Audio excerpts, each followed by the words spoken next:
Good evening from the Mountain Weather Information Service. This is your forecaster Jeff Monk looking at the planning outlook on the mountains for the coming week with a concentration on the long weekend period from Friday to Monday. In summary, it's not going to be a warm weekend. Indeed, on the highest summits in Scotland there will be snow, and also if you are camping, particularly in Scotland in the glens, during the night, it'll be cold enough for a ground frost, even perhaps down into northern England, even occasionally North Wales. So chillier nights are certainly on the cards. Will then be showery. The showers, if anything, around the coasts exposed to the sea to the north overnight and during the mornings, but tending to develop down the spine of the country the middle of the day and the afternoons. So if we run through the sequence starting on Friday, we will have northerly winds coming down from the Arctic. Often the air very clear over the next few days. Very clear indeed, some almost stunning visibility at times.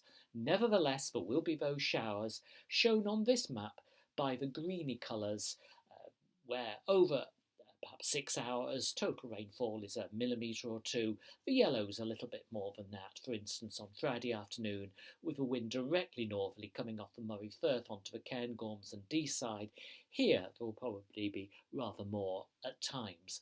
The precipitation almost constant. And as I say, cold enough for snow on the highest summits, some hail as well, possibly even lying on the very highest tops, particularly perhaps Ben Macdui.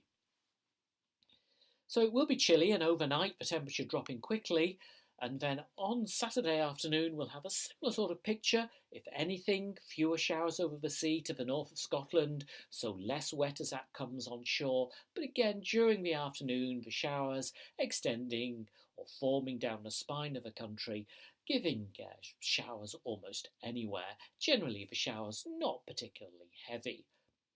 Cold again, temperatures again just above freezing point on the highest summits, and I probably should have said on Friday afternoon a little bit windier than Saturday. On Friday afternoon, certainly on highest summits in Scotland, feeling as cold as -10 due to wind chill, perhaps -5 on the highest summits in England and Wales, and a little bit less severe than that by the time we get to Saturday afternoon.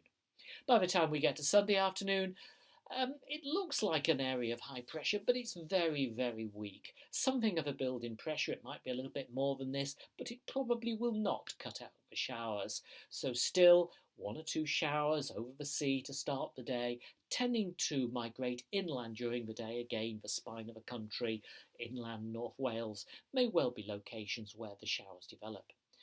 Probably stunning visibility on Sunday in very light winds. And again, ground frost night and morning.